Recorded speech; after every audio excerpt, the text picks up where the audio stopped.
Emma Frost first met Ororo Munroe as the White Queen of the Hellfire Club, an organization often at odds with the X-Men. Her ruthless and manipulative tactics put her in direct conflict with Storm and the rest of the X-Men teams. Years later, when Emma switched sides and joined the X-Men, the tension between her and Storm did not immediately dissipate. Storm remained wary of Emma's motives and methods, particularly given Emma's past actions and her often abrasive personality. As they are both strong-willed leaders, Storm and Emma frequently find themselves at odds over decisions affecting the X-Men. Their differing styles, Storm's compassionate leadership versus Emma's strategic, sometimes cold approach, fuel their rivalry.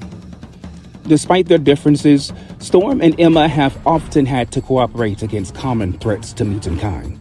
These collaborations force them to acknowledge each other's strengths and capabilities, gradually building a foundation of mutual respect.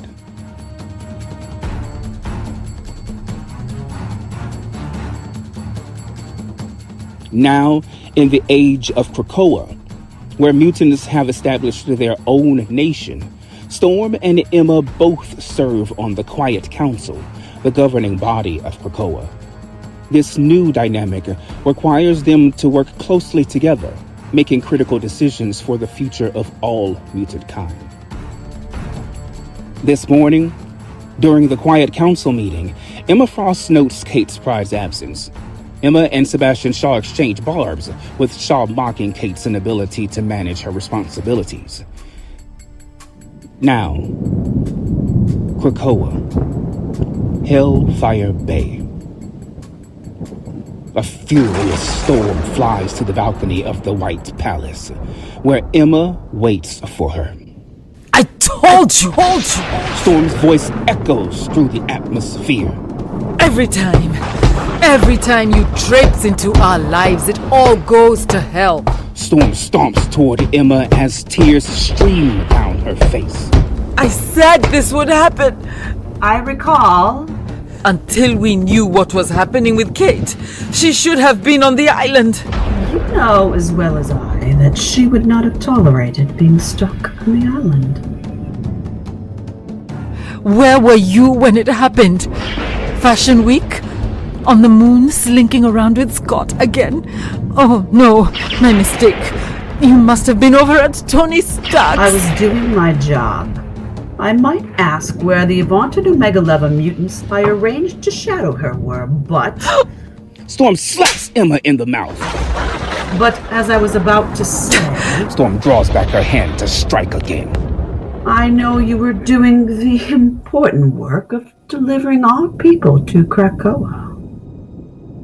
She died alone. Storm sobs. Goddess Ororo is connected to the planet in an empathic way.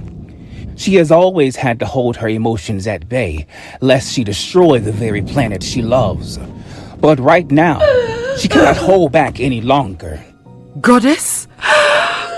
With an anguished scream, Storm unleashes a massive bolt of lightning into the air around her.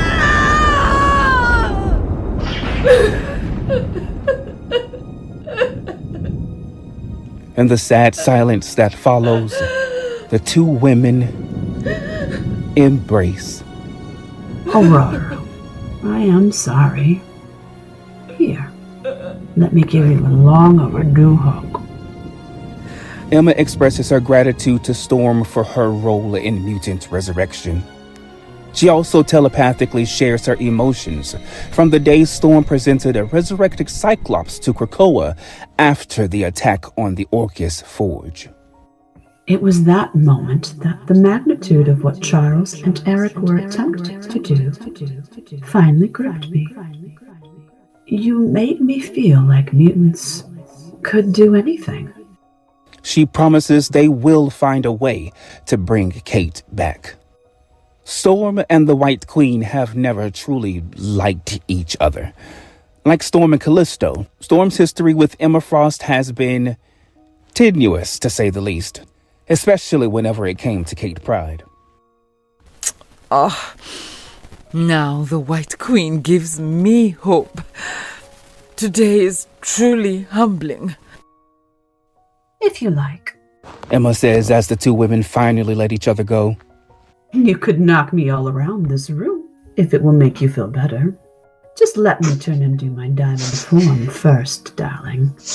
Your slaps always tend to bite harder than Cyclops on one of his wife's many Jean Grey death days. Goddess Emma, you never change.